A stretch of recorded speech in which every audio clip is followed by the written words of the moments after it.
काली हवेली भाग 1 रहस्यमयी आमंत्रण। तू अगर जिंदा बच गया तो दुनिया को मत बताना, तुझे यकीन नहीं होगा। यह शब्द थे उस अनजान चिट्ठी के जो आरव को उसके घर के दरवाजे पर मिली थी। आरव एक यूट्यूबर था जो रहस्यमयी और डरावनी जगहों की वीडियोस बनाता था।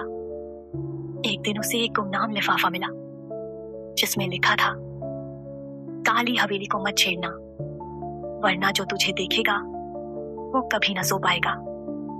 लेकिन यही तो था आरव का जुनून, डर को चुनौती देना। उसने फौरन अपने 2 दोस्तों नीलम और राहुल को साथ लिया और निकल पड़ा उत्तराखंड के एक छोटे से गांव नगनाथ की ओर, जहां वह काली हवेली थी। गांव के लोगों ने साफ मना कर दिया कि वहां जाना मना है, लेकिन आरव नहीं माना। काली हवेली गांव से करीब 3 किलोमीटर दूर एक वीरान जंगल के बीच थी। जैसे ही वो तीनों हवेली के गेट पर पहुंचे, दरवाजा खुद ब खुद चरचराता हुआ खुल गया।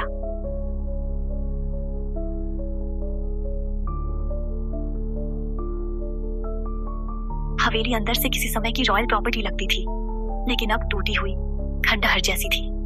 दीवारों पर अजीब निशान, दरवाजों के पीछे काले धब्बे और एक पुरानी तस्वीर जिसमें सिर्फ काले कपड़ों में सजी एक औरत थी, जिसकी आंखें कहीं भी देखो पीछा करती थी। राहुल ने जब कैमरा चालू किया, स्क्रीन पर धुंध छा गई और एक आवाज आई, तुम आ गए, बहुत देर कर दी। भाग 3 अतीत की परछाइयां। नीलम को हर जगह किसी के चलने की आवाजें सुनाई दे रही थीं।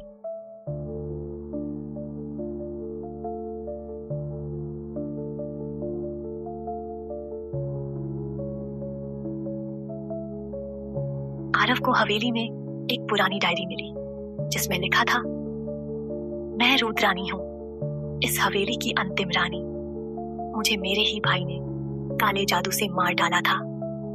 अब मैं कभी मुक्त नहीं हो पाऊंगी जब तक कोई मेरी आत्मा को शांति न दे।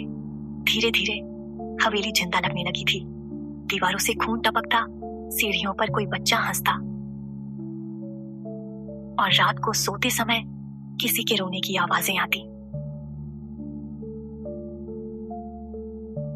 भाग 4 विश्वासघात और मोक्ष।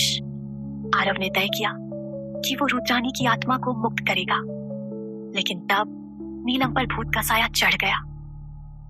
उसकी आंखें लाल हो गईं और वो खुद को चोट पहुंचाने लगी। राहुल डर गया और भागने लगा, लेकिन दरवाजे अपने आप बंद हो गए। हवेली ने सबको कैद कर लिया। रुद्रानी की आत्मा ने आरव से कहा, अगर तू मेरी अस्थियों को गंगा में विसर्जित कर दे तो मैं मुक्त हो जाऊंगी, वरना ये हवेली तेरी कब्र बन जाएगी।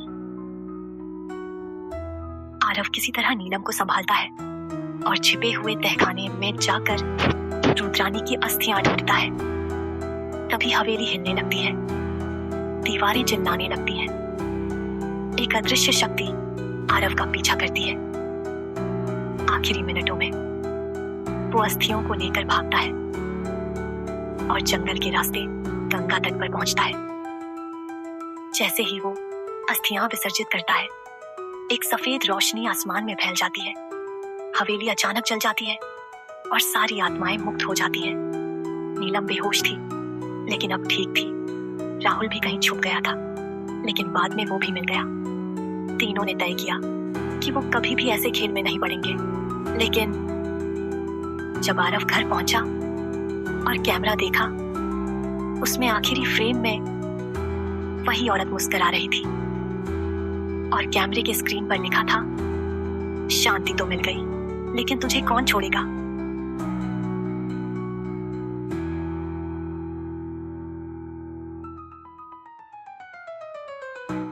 अगर आपको ये कहानी पसंद आई तो वीडियो को लाइक करें, कमेंट में बताएं कि सबसे डरावना हिस्सा कौन सा था और चैनल को सब्सक्राइब करना न भूलें।